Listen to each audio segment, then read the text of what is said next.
First చెప్పి మాట్లాడి పెట్టి త్రివిక్రమ్ శ్రీనివాస్ గారు. త్రివిక్రమ్ గారు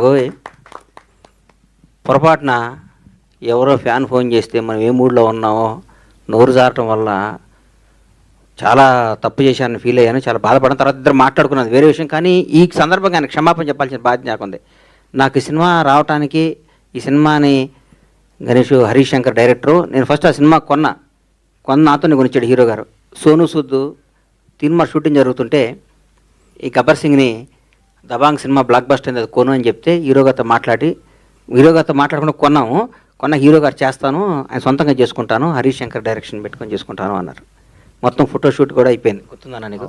ఫోటోషూట్ కూడా అయిపోయింది, అంతా అయిపోయింది. ఒకరోజు హీరో గారు త్రివిక్రమ్ గారు నన్ను పిలిచి నాకు అవకాశం ఇచ్చారు, నా జీవితాన్ని మార్చారు, నా బతుకు అర్థం చెప్పారు. ఈ సందర్భంగా తీన్మార్ను కూడా దాన్ని అద్భుతంగా చేసి మళ్ళీ రిలీజ్ చేస్తా సార్. దాన్ని ఎందుకంటే ఇంతకుముందు పవన్ కళ్యాణ్ గారిది ఒకసారి ఫ్లాప్ సినిమా మళ్ళీ రిలీజ్ చేసి సూపర్ హిట్ చూపించాలని నా కోరిక, అది చూపిస్తాను మీకు. అన్న ఇంకో క్వశ్చన్, మీరు ఇప్పుడు అధికారంలో ఉన్న రెండు తెలుగు రాష్ట్రాల్లో రెండు పార్టీలకు అండగా నిలిచి గవర్నమెంట్ వచ్చేలాగా, ఆంధ్రాకేం అండగా నిలవలేదు సార్. అయితే నేనేం అండగా, ఇక్కడ నేను అభిమాని అంతే. ఎక్కడ కాంగ్రెస్ అభిమాని, అక్కడ పవర్ స్టార్ అభిమాని అంతే. ఇక్కడ కాంగ్రెస్ పార్టీకి ఓటేశాను, కాంగ్రెస్ పార్టీ కోసం పనిచేశాను. ఆంధ్రాలో నేను ఏం పని చేయలేదు, ఏం చేయలేదు. ఎందుకు అండగా నిలబడ్డాను, నీ వల్లే పార్టీ అధికారం, ఈ మాటలు నేను ఎందుకు మాట్లాడతా చెప్పండి.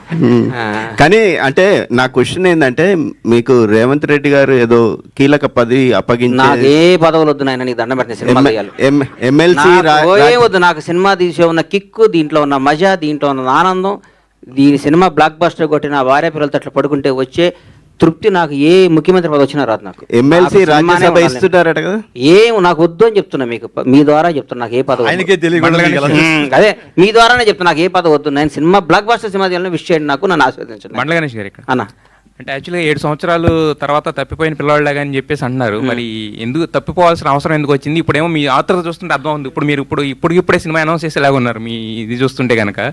సో ఫస్ట్ సినిమా ఏం ఉండబోతుంది? 7 సంవత్సరాలు ఎందుకు మిస్ అయ్యారు? ఎందుకు మిస్ అయ్యానంటే, దరిద్రం ఇచ్చి తలుపు కొడితే తలుపు తీశానమ్మా. అందరూ రోజు లక్ష్యం వస్తుంది కదా, ఇవాళ లక్ష్యం అనుకున్నాను. అర్లీ మార్నింగ్ తలుపు తీస్తే దరిద్రం వచ్చింది. రాజకీయం ఇది ఎత్తే నువ్వు ఇది అది అనుకున్నా. దూరపు కొండలు ఉన్నకుంటాయి కదా, దగ్గరికి వెళ్తే తెలుస్తుంది నాకు గతుకులన్నీ.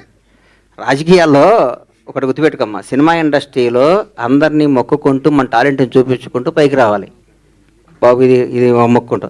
రాజకీయాల్లో అందరం తొక్కుంటూ రావాలి. తొక్కుంటూ వచ్చే వరం మన దగ్గర అర్థం కావట్లేదు. మనం మొక్కుతూనే సినిమాలు తీస్తూ చిరస్థాయిగా నిలిచిపోతామని నా కోరిక. మీ బ్యానర్లో ఫస్ట్ సినిమా ఏది ఉండబోతుంది? ఇప్పుడు రీ ఎంట్రీలో ఒక రకంగా రిలీజ్ లాగా రీ ఎంట్రీ మీది. ఇప్పుడు ఒక 7 సంవత్సరాల గ్యాప్ తర్వాత ఫస్ట్ సినిమా ఏది ఉండబోతుంది?